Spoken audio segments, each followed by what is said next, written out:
Hi అండి. ఈరోజైతే మనం పెట్టుకున్న 75 డేస్ వెయిట్ లాస్ ఛాలెంజ్లో డే 22 అనమాట. అంటే నిన్నటితో నాకు 3 వీక్స్ కంప్లీట్ అయ్యింది. 21 డేస్కి అంటే 3 వీక్స్కి నేను ఎంత వెయిట్ లాస్ అయ్యాను అన్నది నిన్నటి వీడియోలో అప్డేట్ ఇచ్చాను. మీరు ఫస్ట్ వీడియో కానీ చూస్తుంటే నేను ఎంత వెయిట్తో ఈ వెయిట్ లాస్ జర్నీ స్టార్ట్ చేశాను అన్నది మీకు తెలిసి ఉంటుంది. సో నిన్నటికి ఎంత వెయిట్ లాస్ అయ్యాను అన్నది నిన్న వీడియోలో చూపించాను. వీడియో చూడకుండా ఉంటే వెళ్ళి చూసేయండి. ఈ రోజు అయితే నేను కొన్ని ఎక్సర్సైజులు చూపిస్తున్నాను మీకు. సింపుల్గా ఉంటాయండి ఇవి, ఇంట్లోనే చేసుకోవచ్చు మనము. ఇవేంటంటే బెల్లీ ఫ్యాట్కి, అలాగే ఇంకా థైస్ మీద కూడా బాగా ఎఫెక్ట్ పడుతుంది అనమాట.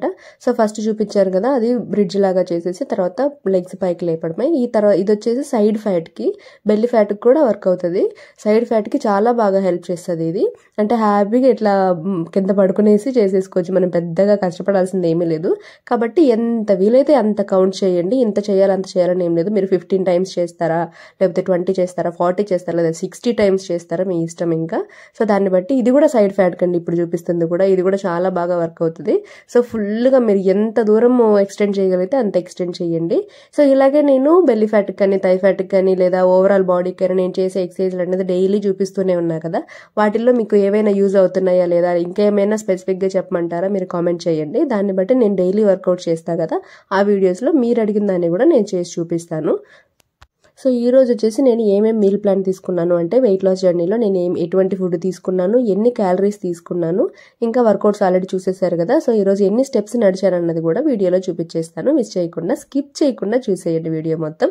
చూసారు కదా, నేనైతే వర్కౌట్స్ కంప్లీట్ అవ్వగానే డీటాక్స్ డ్రింక్ ప్రిపేర్ చేసుకున్నాను. ఇది వచ్చేసి అల్లము, మిరియాలు, ఇంకా లవంగ మొగ్గలు వేసి చేసుకున్నాను అనమాట.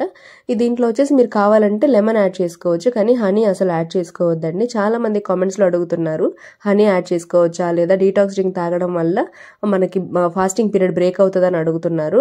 మీరు ఎటువంటి స్వీట్నర్ అంటే క్యాలరీస్ యాడ్ చేసే ఎటువంటిది అంటే హనీ కానీ లేకపోతే ఇంకేదైనా యాడ్ చేయనంత వరకు మనకి క్యాలరీస్ యాడ్ అవ్వవు. ఇప్పుడు ఈ జింజర్ వీటిల్లో అసలు చాలా క్యాలరీస్ అసలు ఉండవు, అసలు ఇంకా 0 పాయింట్స్లో ఉంటాయి. కాబట్టి ఇవైతే హ్యాపీగా చేసుకోవచ్చు. నేనైతే నాది మామూలుగా అయితే 16:8 ఇంటర్మీడియట్ ఫాస్టింగ్ కదా. అంటే పొద్దున వచ్చేసి నేను 10 గంటలకు మాత్రమే తింటాను, నా ఈటింగ్ పీరియడ్ స్టార్ట్ అవుతుంది.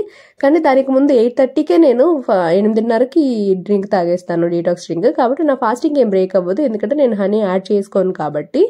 అది మరి హ్యాపీగా కూర్చొని నా థ్రోట్ పెయిన్కి, జలుబు దగ్గులకి ఈ డీటాక్స్ డ్రింక్ కూడా బాగా హెల్ప్ చేస్తుంది. హ్యాపీగా తాగేసి తర్వాత నేను కొంచెంసేపు వాకింగ్ చేద్దాం అనిపించి, ప్లస్ కొంచెంసేపు సన్లైట్లో టైం స్పెండ్ చేద్దాము అని చెప్పేసి టెర్రస్ పైకి అయితే వెళ్ళిపోయాను. ఇక్కడికి వెళ్ళేసి కొంచెంసేపు సైడ్ వాకింగ్, ఇంకా బ్యాక్ వాకింగ్, అట్లా కొంచెం నాకు ఇష్టం వచ్చినవి అన్నీ చేసేసాను. చేశాక ఇంకాసేపు ప్రశాంతంగా అక్కడే కొంచెంసేపు ఎండలో కూర్చున్నాను. అంటే బాగా సన్లైట్ మన స్కిన్ మీద పడే కొద్దీ మనకి మెంటల్లీ ఇంకా ఫిజికల్లీ కూడా చాలా బెనిఫిట్స్ ఉంటాయండి. నేను 7 డేస్ ఇంటర్మీడియట్ ఫాస్టింగ్ చేసినప్పుడు ప్రతిరోజు టైం స్పెండ్ చేసేదాన్ని సన్లైట్లో కూర్చోడానికి. ఇప్పుడు కుదరట్లేదు, సో కుదిరినప్పుడు వెళ్తున్నాను. తర్వాత 10 o'clockకి నా బ్రేక్ఫాస్ట్ ప్రిపేర్ చేసుకున్నాను. ఇదేంటంటే మూంగ్ దాల్ ఉంటుంది కదా, పెసలు, వాటితో చేసుకున్నాను. ఎంత బాగా వచ్చిందంటే, నేను ఇంతకు ముందు కూడా ఒకసారి వీడియోలో ఇదే చూపించాను మీకు, అప్పుడు కూడా ఇదే చేసుకున్నాను. కానీ అప్పుడు రెసిపీ యాడ్ చేస్తానని చెప్పాను, అది ఇంకా అలాగే ఉంది ఎడిటింగ్లోనే, నేను చేయలేదు. కానీ వీలైనంత తొందరగానే పోస్ట్ చేస్తాను. ఇది ఏం లేదు, మామూలుగా ఇంకా మనం సింపుల్గా మూంగ్ దాల్ నానబెట్టేసి దాంట్లో కావాల్సినవన్నీ వేసి ఊతప్పంలాగా చేసుకోవడమే. తర్వాత నేను మార్నింగ్ స్నాక్ ఏం తీసుకోలేదు. ఇంకా తర్వాత ఇంకా లంచ్ అనమాట. 1 o'clockకి మధ్యాహ్నం లంచ్ తీసుకున్నాను. Cabbage fry, vegetable sambar, white rice, అంతే. దీంతో అయితే మధ్యాహ్నం 1 గంటకి నా లంచ్ కంప్లీట్ అయిపోయింది.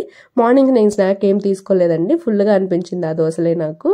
తర్వాత ఈవినింగ్ స్నాక్ వచ్చేసి కుకుంబర్ తీసుకున్నాను. ఈరోజు వెజిటబుల్ జ్యూస్ చేసుకోవడానికి టైం సరిపోలేదు కాబట్టి కుకుంబర్ని కట్ చేసేసి నేను ఇంకా అట్లా డైరెక్ట్గా స్నాక్ లాగా తినేస్తున్నాను. మనకి ఈవినింగ్ కొంచెం స్పైసీగా ఏమైనా తినాలనిపిస్తూ క్రేవింగ్స్గా ఉంటుంది కదా, సో ఆ టైంలో వచ్చేసి ఇట్లా ఉప్పు కారం లైట్గా చల్లేసుకుని కుకుంబర్లో ఇలా తీసుకుంటే, అంటే మనం ఎక్స్పెక్ట్ చేసినట్టు ఉండదు, కానీ ఇట్లా ట్రై చేయొచ్చు. సో ఇది ఈవినింగ్ స్నాక్. డిన్నర్కి వచ్చేసి నాకు టైం బాగా లేట్ అయిపోతుంది, నేను అర్జెంటుగా బయటకు వెళ్ళాల్సింది. మేము బయటకు వెళ్ళిపోయాం యాక్చువల్లీ. ఇంకా నేను డిన్నర్ ప్రిపేర్ చేసుకోవడానికి నాకు ఆప్షనే లేదు. సరే ఏదైనా వెజిటబుల్ జ్యూస్ తాగుదామా అంటే నాకు ఈవినింగ్ కదా, ఇంకా బాగా క్రేవింగ్గా ఉండి మష్రూమ్ తీసుకున్నాను అనమాట. మష్రూమ్ కొంచెం ప్రోటీన్ ఉంటుంది, మంచిదే కదా అని తీసుకున్నాను. మంచిదే అయినా సరే బయట చేసే ఫుడ్స్ అంత మంచివి కాదు, కానీ ఇంకా నాకు ఆప్షన్ లేక ప్లస్ కొంచెం తినాలనిపించి తిన్నాను. కానీ క్యాలరీస్ అయితే మెయింటైన్ చేశాను. ఈరోజు చూసారు కదా, 9,000 స్టెప్స్ నడిచాను అనమాట ఈవినింగ్. మార్నింగ్ వర్కౌట్స్ చేసేసాను, ఈవినింగ్ వచ్చేసి వాకింగ్ చేశాను అనమాట. మీకు చెప్పడం మర్చిపోయాను, మార్నింగ్ నేను ఆరెంజ్ తీసుకున్నాను, అది వీడియో క్లిప్ తీయలేదు, అందుకనే నేను మర్చిపోయాను. కానీ ఇందులో అయితే క్యాలరీస్లో యాడ్ చేశాను. సో 60 క్యాలరీస్ దాకా వచ్చింది, కొంచెం పెద్దది ఆరెంజ్, అది తీసుకున్నాను. సో ఇది మరి ఈరోజు నేను తీసుకున్న మీల్ ప్లాన్. ఈ రోజు తీసుకున్న మీల్ ప్లాన్లో మీకేమైనా యూస్ఫుల్ అయ్యి ఉంటే కామెంట్ చేయండి. అలాగే మన వీడియో ఫుల్గా చూసుంటే లైక్ ఇవ్వండి. మన వీడియోస్ అంటే ఈ వెయిట్ లాస్ వీడియోస్ ఇంకెవరికైనా యూజ్ అవుతాయి, ఇంకెవరికైనా మోటివేషన్ ఇస్తుంది అనిపిస్తే వాళ్ళకు కూడా షేర్ చేయండి. డే 23 వీడియోలో మళ్ళీ కలుద్దాం. Until then bye bye, take care.